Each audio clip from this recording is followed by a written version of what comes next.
My wife posted on Reddit, "My husband is useless and broke, garnering 10k upvotes." I commented, "He also pays your credit card bill, but not anymore." Then I cut her cards. She was scrambling to delete the post when the comments turned against her. Original post. I, 38 male, found out about the post by accident. Total accident. One of my coworkers showed it to me during lunch break, laughing about some entitled spouse rant, trending on a relationship advice subreddit. There, on his phone screen, was my life. My marriage. Laid out for 10,000 plus strangers to judge. The username was something generic, but I recognized the details immediately. We just argued about finances 2 days before. She'd wanted to book a spa weekend for herself and 3 friends. I'd suggested maybe we save that money since we're supposed to be putting a down payment together for a bigger house. Her post title, "My husband is useless and broke but expects me to stay in this marriage." I felt my coworker watching my reaction, so I kept it neutral. Laughed it off. Said something about people being crazy online. Went back to my desk and pulled up Reddit on my phone. The full post was worse. Way worse. "My husband, late 30s, is a complete deadweight. He works an okay job, but never has money for anything fun. I wanted to go on a spa trip with my girls, and he said we need to save. Meanwhile, he spends money on his hobbies, woodworking tools, so useless, and acts like he's some kind of provider. We live in a mediocre apartment, drive a mediocre car, and he has the audacity to tell me to budget better. I have a great job and bring in my own money. I'm starting to think I married a broke loser who's holding me back from the life I deserve. Anyone else deal with a financially incompetent partner?" The comments were exactly what she wanted. "Girl, run. You deserve better. He's financially abusing you by controlling your spending. Sounds like he's threatened by your success. Divorce him and find someone on your level."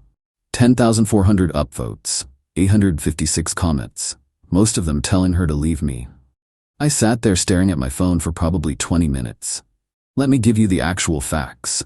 I make $89 as an engineering project manager. She makes $52 in pharmaceutical sales. Not bad incomes, either of us. But here's what she conveniently left out. The mediocre apartment? $2,400 a month. I pay $1,900 of it. She pays $500. The mediocre car? A 2022 SUV that I bought outright after saving for 2 years. It's in my name. She drives it daily. Her 2016 sedan that she owned before we married sits in the garage. The credit card she uses for everything? Authorized user on my account. I pay the full balance every month, usually $1,200, $1,500. Her student loans? I've been making the payments for 3 years while she builds her career. That's $680 a month. The woodworking tools she mocked? I built our entire dining set, coffee table, and bedroom furniture. Saved us probably $4,000. She brings in her money, all right, and spends every penny of it on herself. Clothes, dinners with friends, subscription boxes, her gym membership, her nail appointments. None of it goes toward our shared life. I've never said anything because I loved her. Thought we were building something together. Thought she appreciated what I contributed. Apparently, I'm just a broke loser. I created an account. Took me 5 minutes to think of what to say. Then I commented, "Hey, OP's husband here. Funny story, that mediocre apartment you hate? I pay 79% of the rent. That mediocre car you drive daily? I bought it cash, saved for 2 years. That credit card you use for everything? Mine. I pay it off monthly. Those student loans you haven't mentioned? I've paid them for 3 years, $680 per month. But you're right, I am broke, because I've been funding your lifestyle while you tell the internet I'm useless. Good news though, I also canceled your card about 10 minutes ago. You're welcome to pay your own bills now. Good luck with the spa weekend." I didn't tag her or anything. Just left it there.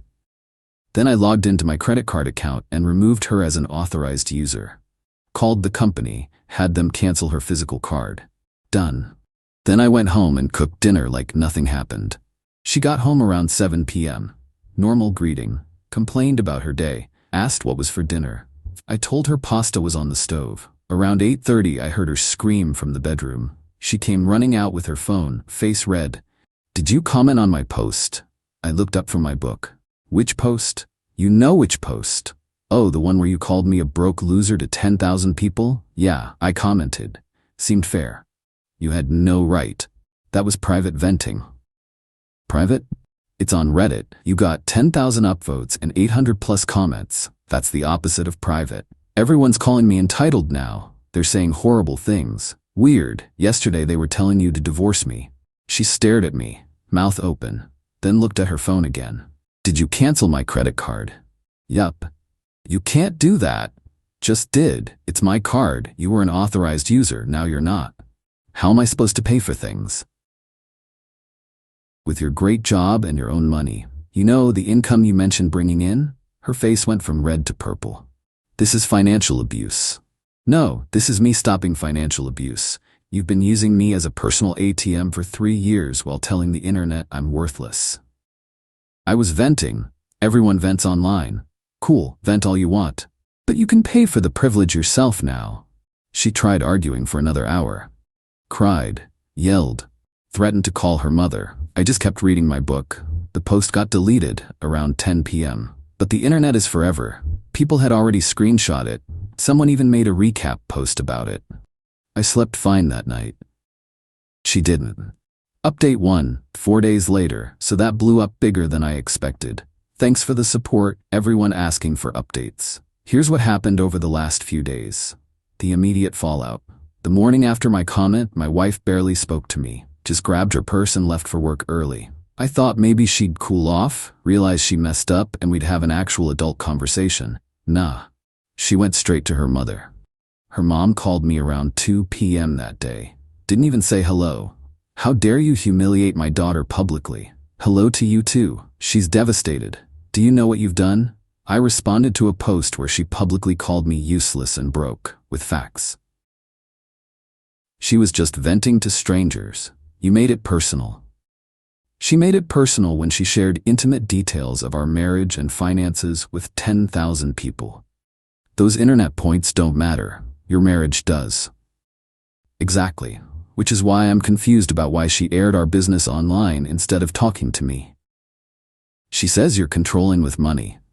I've paid 80% of our expenses for 3 years, including her student loans, while she spends her entire salary on herself.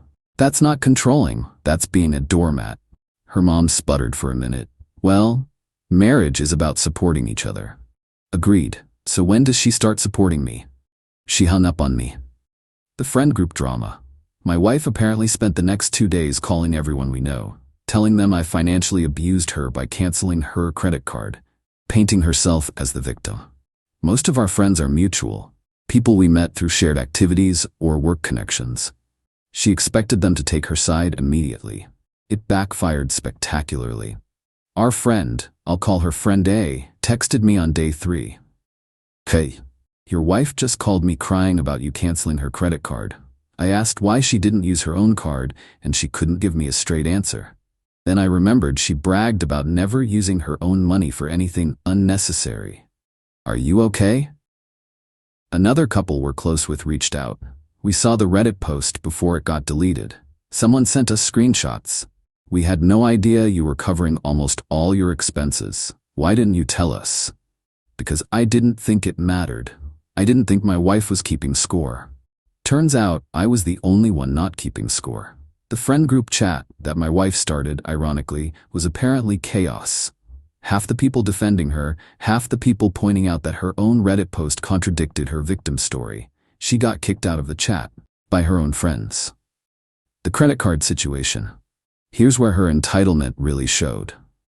Day 2 after I canceled the card, she tried to use it at a boutique, declined.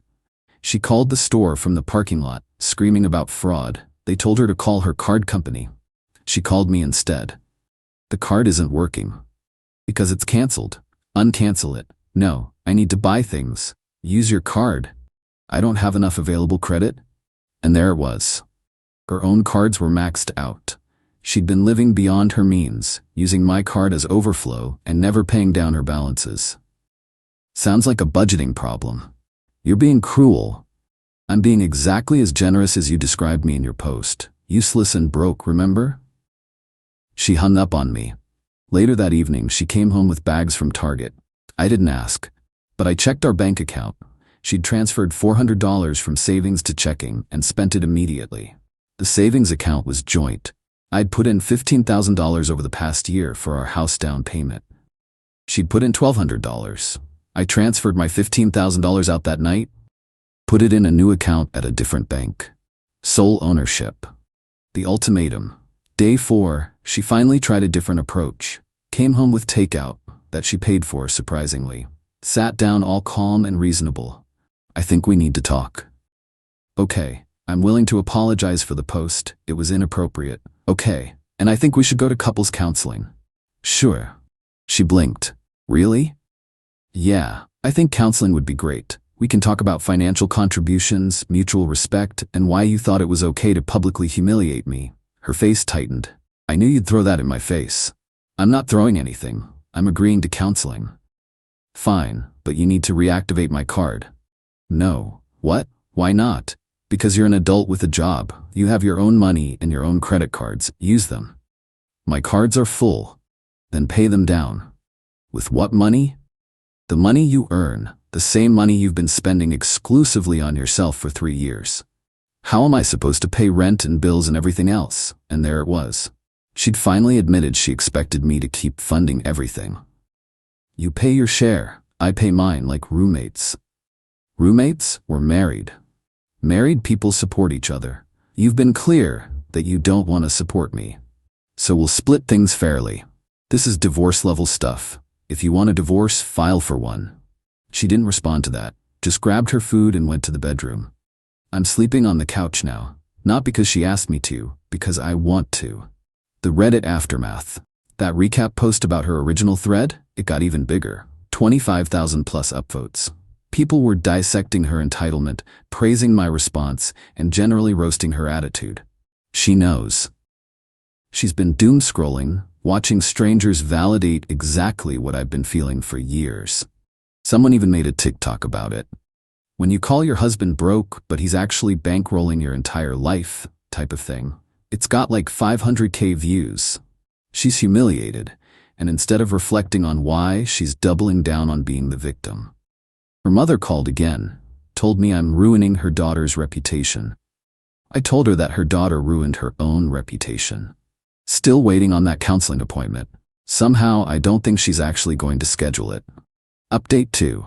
2 weeks later. The last 2 weeks have been a masterclass in entitlement.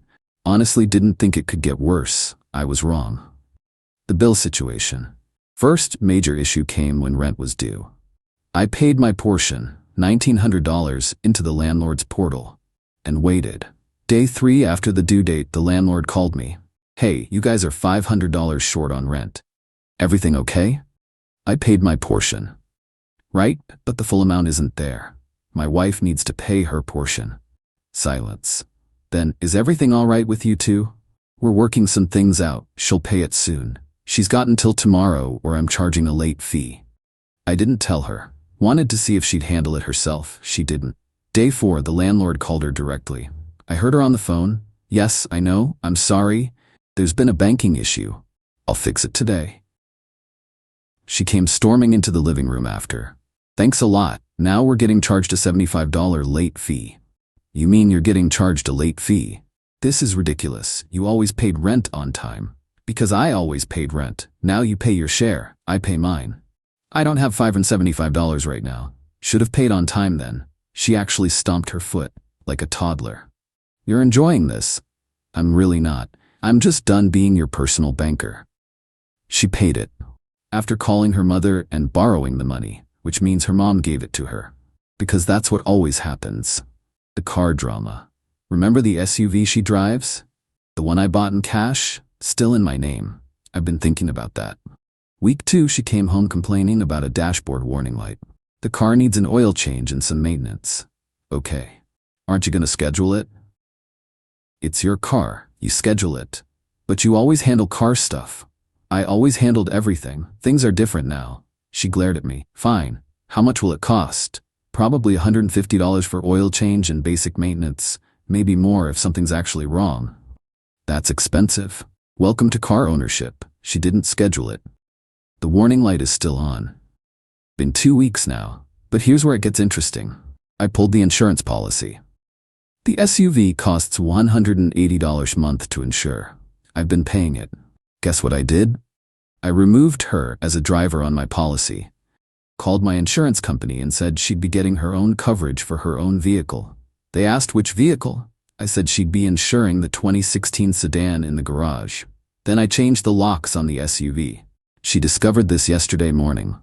Came out to leave for work and her key didn't work. I was having coffee in the kitchen. She came running back in. The car is broken, the key doesn't work.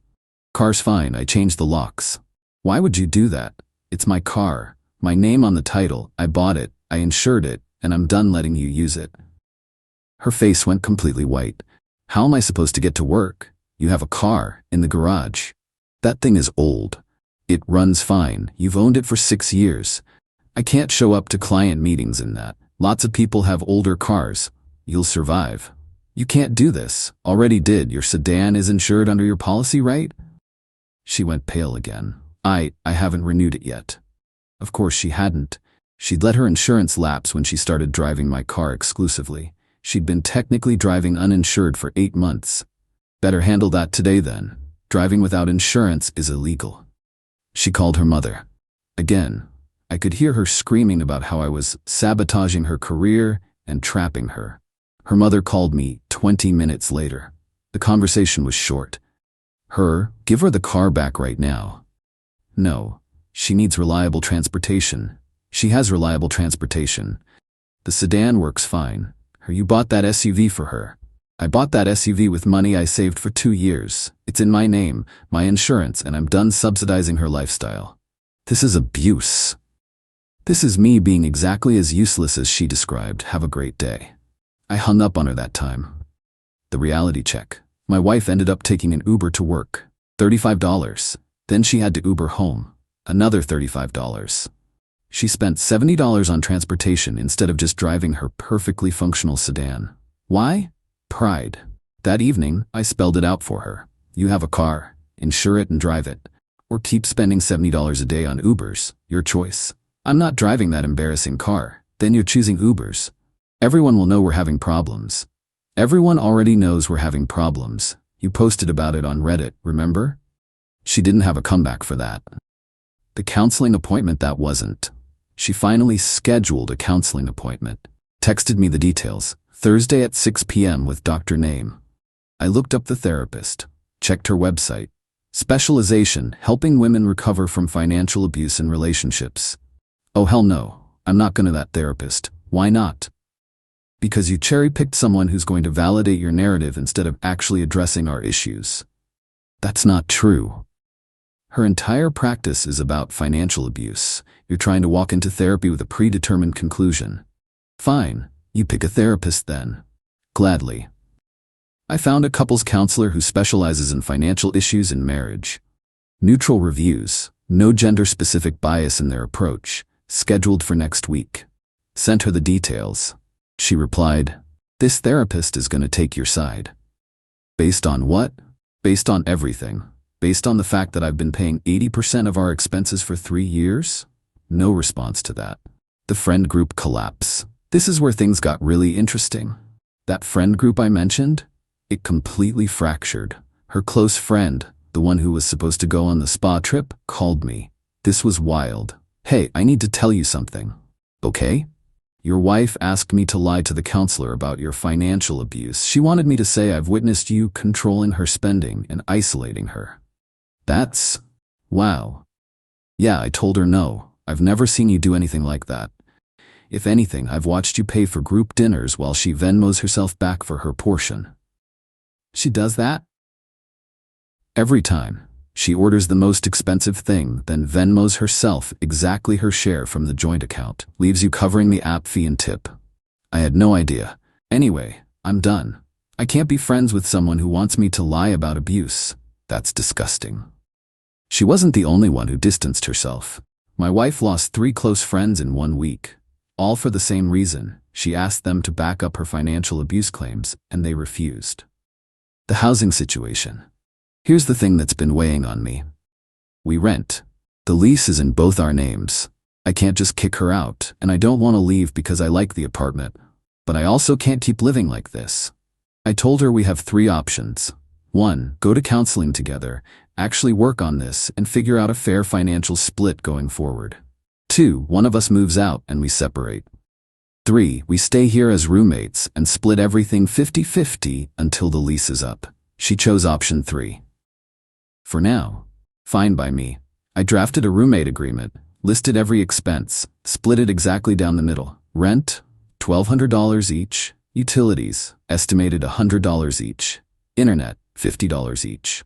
Groceries, individual responsibility. I kept the SUV, she gets the sedan. We each handle our own car insurance, gas, and maintenance. Her portion comes to $350 a month minimum, plus her own food, car expenses, credit card bills, and all her personal spending. She makes $4,300 first month after taxes. This is going to be tight for her, really tight.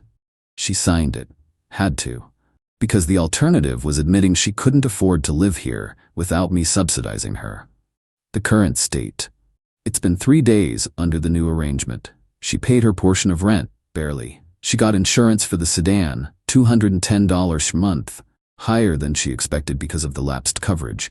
She's been buying ramen and eating at her mom's house to save on food, and she's absolutely miserable.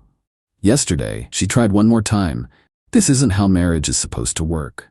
You're right, in a real marriage, partners support each other. You made it clear you weren't interested in supporting me. So here we are. I didn't mean it like that. You literally called me useless and broke to 10,000 people. I was frustrated. And I'm done being your ATM. You want a partnership? Act like a partner. You want a divorce? File for one. You want to keep living here as roommates? Then pay your half. She went to her mom's house, again. Been gone for 2 days now. Honestly, the apartment is peaceful without her here. I'm meeting with a divorce attorney next week.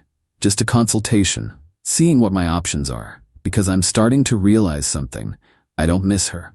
I miss the person I thought she was. The counseling appointment is still scheduled. We'll see if she shows up. Update 3. 1 month later, final update, because this chapter is essentially closed now. Here's how everything resolved. The counseling session that changed everything. She showed up to counseling. Late, but she showed up. I thought maybe we'd actually make progress. The counselor started with basic questions. How long married?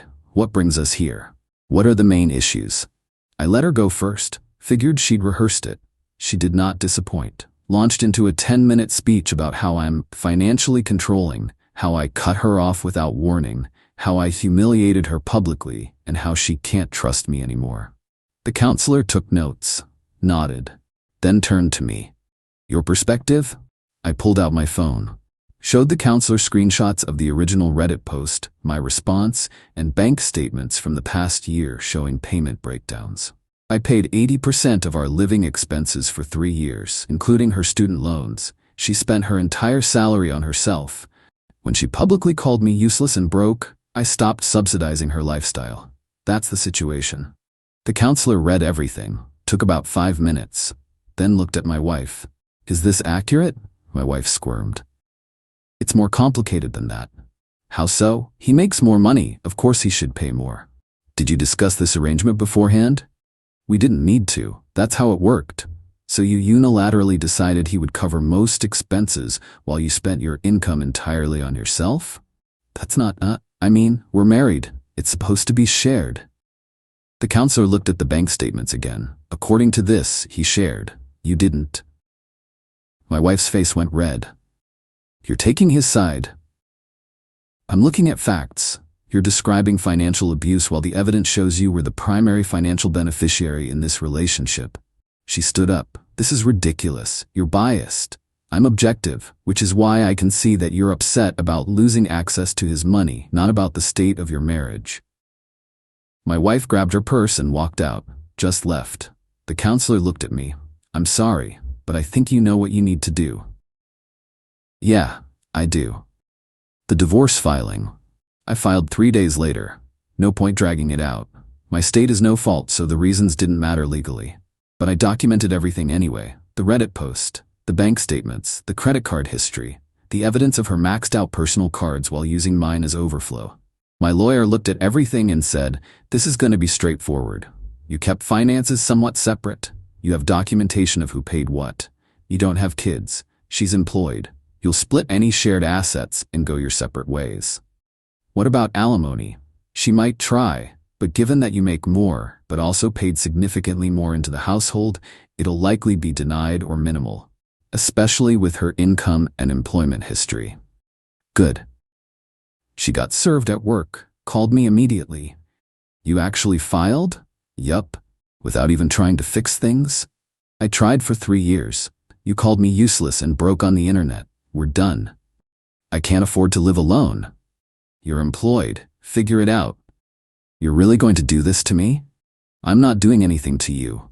I'm ending a marriage where I'm disrespected and financially exploited. You'll be fine. She hung up. Her mother called an hour later. That conversation was surprisingly short. You're destroying my daughter's life. Your daughter destroyed her own life when she decided to publicly humiliate her husband while living off his money. She can't afford her lifestyle without you. Exactly my point. I hung up. The divorce took about 6 weeks to finalize. Here's how it shook out. She keeps her car, the 2016 sedan.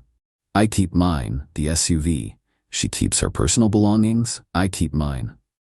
We split the joint savings. I proved I'd contributed $15,000 versus her $1,200, so I got a larger share, but she still walked away with about $6,000 total. No alimony. The judge looked at the evidence of financial contributions and denied her request. She remains responsible for her own student loans, obviously. We each took our own debt. She had $8,000 in credit card debt. I had none. She tried to argue that she deserved more because she sacrificed her career to support the marriage. Her lawyer actually apologized to the judge for that claim.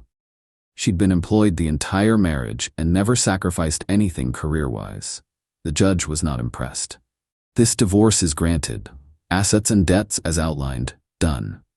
She moved back in with her mother, apparently couldn't afford her own place on her salary once she actually had to pay for her lifestyle. The mother called me one last time, 3 days after the divorce was final. You've ruined her. She's depressed. She can't afford anything. She makes $52,000 a year. That's more than the median household income in this country. She can afford things. She just can't afford the lifestyle she maintained while using me as a bank. You're heartless. I'm realistic. She wanted to be independent. Now she is. Enjoy. I blocked them both after that. That original post still gets referenced sometimes. I've seen it pop up in best of compilations. Remember that woman who called her husband broke and he exposed her in the comments type stuff? She apparently deleted all her social media. Can't handle being that woman. Meanwhile, my life is significantly better.